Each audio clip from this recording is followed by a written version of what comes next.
بسم اللہ الرحمن الرحیم۔ السلام علیکم ورحمۃ اللہ وبرکاتہ۔ امید ہے تمام بچے خیریت سے ہوں گے۔ بیٹا کلاس 7 کا ہم لیکچر لینے لگے ہیں، اردو کا لیکچر ہے، اور ہمارا جو سبق نمبر ہے وہ ہے سبق نمبر 10، جس کا نام ہے مسدس حالی سے انتخاب۔ آج جو ہم نے کام کرنا ہے وہ ہے حل مشقی سوالات۔ ہم نے مشقی سوالات کو حل کرنا ہے۔ سب سے پہلے جو ہیں وہ مختصر سوال جواب ہیں، ہم وہ کر لیتے ہیں، پھر آگے جو مشقی سوالات آئیں گے ہم ان کو انشاءاللہ حل کریں گے۔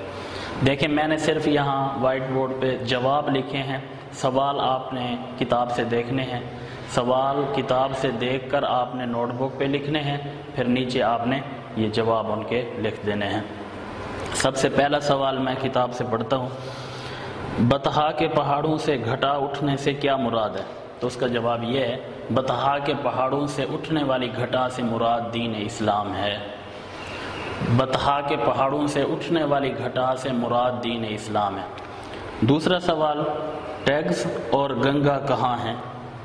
جواب نمبر 2، ٹیگز ہسپانیہ کا سب سے بڑا دریا ہے اور گنگا ہندوستان کا ایک دریا ہے۔ یہ نظم میں 2 دریاؤں کے نام استعمال ہوئے ہیں کہ اسلام کا جو نور ہے وہ ٹیگز تک بھی پہنچا، گنگا تک بھی پہنچا، مطلب ٹیگز اتنا ہم سے دور ہے، ہسپانیہ اسپین جو موجودہ اس کا نام ہے، اور گنگا ہندوستان میں ہے، تو اسلام کا نور ہر جگہ پہنچا۔ تو ٹیگز سے مراد ہسپانیہ کا سب سے بڑا دریا اور گنگا ہندوستان کا ایک دریا ہے۔ اب سوال نمبر 3 دیکھیں، آبی اور خاکی سے کیا مراد ہے؟ آبی سے مراد پانی میں رہنے والی مخلوق، جبکہ خاکی سے مراد خشکی پر رہنے والی مخلوق ہے۔ آبی آب سے ہے، آب پانی کو کہتے ہیں، پانی کے اندر جتنی بھی مخلوق رہتی ہے اس کو آبی مخلوق کہتے ہیں، اور اس کے مقابلے میں خشکی پر جو مخلوقات رہتی ہیں ان کو خاکی کہتے ہیں۔ آگے سوال نمبر 4 ہے، امیوں سے کون لوگ مراد ہیں؟ امی ان پڑھ کو کہتے ہیں۔ دیکھیں جواب نمبر 4، امیوں سے مراد عرب کے وہ مسلمان ہیں جنہوں نے باقاعدہ کسی جگہ سے تعلیم حاصل نہیں کی، جنہوں نے باقاعدہ کسی ادارے میں جا کر نہیں پڑھا، ان کو امی کہتے ہیں، جس کا مطلب ہوتا ہے ان پڑھ۔ آگے سوال ہے، عرب اور عجم سے کون سے ممالک مراد ہیں؟ نظم کے اندر جو لفظ استعمال ہوئے ہیں عرب اور عجم، تو عرب سے مراد وہ ممالک ہیں جہاں پر زیادہ تر عربی بولی جاتی ہے، اور عجم سے مراد عربی کے مقابلے میں جو بھی زبان بولی جاتی ہے، چاہے وہ کوئی بھی زبان ہو، اس کو عجمی کہا جاتا ہے کہ یہ عجمی زبان ہے، کیونکہ عرب کا معنی ہوتا ہے بولنے والا اور عجم کا جو معنی ہوتا ہے وہ ہے گونگا۔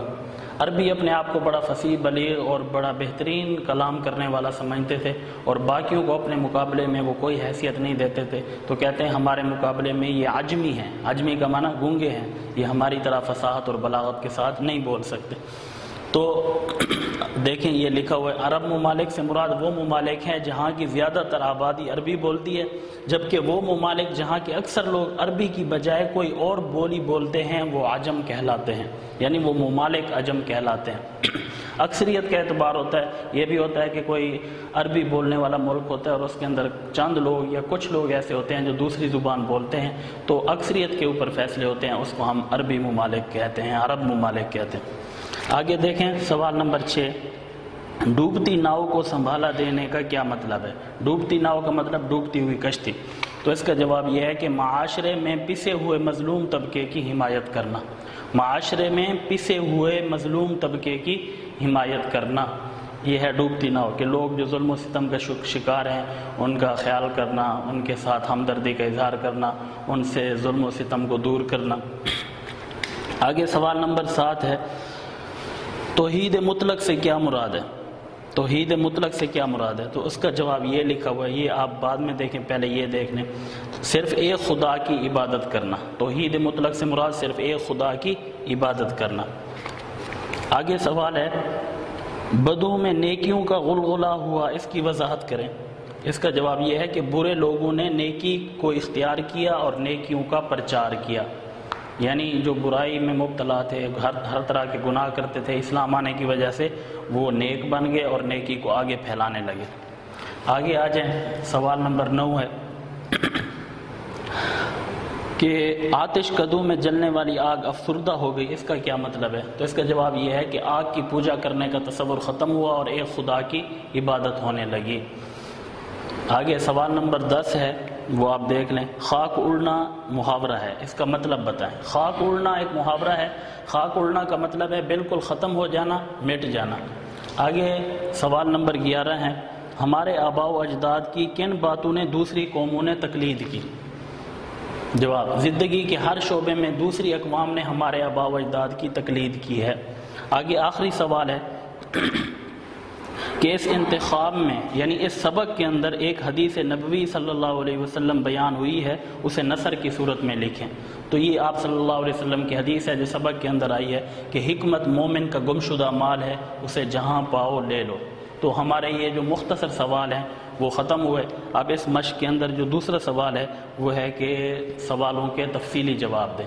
اب ہم جاتے ہیں سوالوں کے تفصیلی جواب کی طرف۔ یہ مختصر جواب تھے، اس کو آپ نوٹ بک پہ لکھ لیں گے، پھر ہم تفصیلی جوابات کو دیکھیں گے۔ جی بیٹا، اب ہم آتے ہیں تفصیلی سوالات کی طرف۔ پہلے ہم نے سوال نمبر 1 میں مختصر جوابات پڑھے، اب ہم سوال نمبر 2 میں تفصیلی جوابات پڑھیں گے۔ دیکھیں میں سوال پڑھتا ہوں، آپ نے سوال کتاب سے دیکھنا ہے جیسے آپ نے پہلے کیا تھا، اور جواب یہاں سے دیکھ کے نوٹ بک پہ لکھنا ہے۔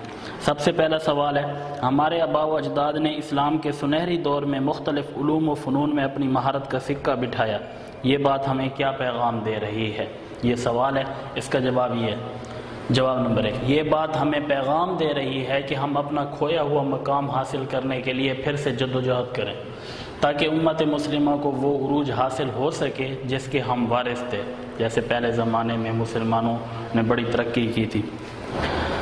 دوسرا سوال ہے، آج دنیا میں کون سی قومیں آگے ہیں، ان کے آگے ہونے کی وجہ کیا ہے؟ تو یہ جواب نمبر 2 ہے، آج غیر مسلم اقوام دنیا میں آگے ہیں، اس کی وجہ سائنس اور ٹیکنالوجی میں ان کی بے پناہ ترقی ہے۔ اگر مسلمان محنت کریں تو اپنا کھویا ہوا مقام دوبارہ حاصل کر سکتے ہیں۔ سوال نمبر 3، مسلمان کس طرح دنیا میں اپنا کھویا ہوا وقار اور عظمت حاصل کر سکتے ہیں؟ تو جواب نمبر 3، مسلمان اپنے آباء و اجداد کے نقش قدم پر چلتے ہوئے اسلام کے سنہری اصول اپنا کر اپنا کھویا ہوا وقار اور عظمت حاصل کر سکتے ہیں۔ اب ہم آتے ہیں سوال نمبر 3 کی طرف۔ خالی جگہ پر کرنی ہے، کتاب آپ کھول لیں، پیج نمبر میرے پاس ہے 53۔ اب جو صحیح جگہ ہو آپ اس کے اوپر نشان لگاتے جائیں۔ دیکھیں پہلا ہے، گھٹا ایک پہاڑوں سے ڈیش کے اٹھی، تو اس کے اوپر تیسرا آپشن آئے گا بطحا کے اٹھی، یعنی بطحا کے پہاڑوں سے، مکہ کی وادی سے اسلام کی گھٹا اٹھی۔ دوسرا ہے، جو ٹیگس پہ گری تو ڈیش پہ برسی، یعنی اس کا دوسرا آپشن درست ہے، یعنی گنگا پہ برسی۔ آگے تیسرا آپشن ہے جو ہم نے خالی جگہ پر کرنی ہے، وہ ہے کیا ڈیش نے جہاں میں اجالا، تو یہاں پر تیسرا آپشن آئے گا امیوں نے کیا جہاں میں اجالا۔ چوتھا، ہوا جس سے اسلام کا ڈیش بول بالا، اس کا آخری چوتھا آپشن درست ہے، وہ آپ نے نشان لگا لینا ہے یا خالی جگہ میں لکھ لینا ہے۔ آگے پانچواں ہے، رہے اس سے محروم، پہلا آپشن آئے گا آبی نہ خاکی، ہر ایک ڈوبتی ناؤ کو جا سنبھالا، اس کا آخری آپشن چوتھا سنبھالا۔ لگی خاک سی اڑنی سب معبدوں میں، یہ خالی جگہ میں آئے گا معبدوں میں جو آخری ہے، وہ آپ اپنی کتاب سے دیکھ کر جو میں بتا رہا ہوں وہ آپ نے لکھتے جانا ہے۔ آگے اب آخری سوال ہے جو پہلے ہی خالی جگہ ہے، ڈیش ہے کہ فلاحت میں بے مثل و یکتا ہوئے وہ، فلاحت کا معنی زراعت، کھیتی باڑی کے اندر، تو یہ خالی جگہ آپ نے پر کرنی ہے۔ میں دوبارہ اس کو رپیٹ کر دیتا ہوں، بتا دیتا ہوں۔ پہلا آپشن ہے بطحا، دوسرا گنگا، تیسرا امیوں، چوتھا بول بالا، پانچواں آبی نہ خاکی، اور چھٹا سنبھالا، ساتواں معبدوں، اور آٹھواں فلاحت۔ یہ خالی جگہ آپ نے پر کر لینی ہے۔ اب آگے سوال نمبر 4 ہے، لغت کی مدد سے ان الفاظ کے معنی تلاش کیجیے اور اپنی کاپیوں پر لکھیں۔ تو یہ ہم نے الفاظ معنی جب کیے تھے پچھلے لیکچر کے اندر، یہ ہم نے وہاں کر لیے تھے، میں پھر بھی دوبارہ ان کے معنی بتا دیتا ہوں۔ آپ نے وہاں لکھ لیے ہیں تو ٹھیک، اب دوبارہ لکھنے کی ضرورت نہیں ہے۔ اگر آپ نے نہیں لکھے تو دوبارہ اپنی نوٹ بک پہ لکھ لیں۔ میں نے یہاں اس لیے نہیں لکھے کہ ہم نے الفاظ معنی میں یہ الفاظ بھی کر لیے تھے۔ دیکھیں سب سے پہلا لفظ ہے امی، امی کا معنی ان پڑھ۔ آگے لفظ ہے کھلبلی، کھلبلی کا معنی گھبراہٹ، بے چینی، فکر و فاقہ۔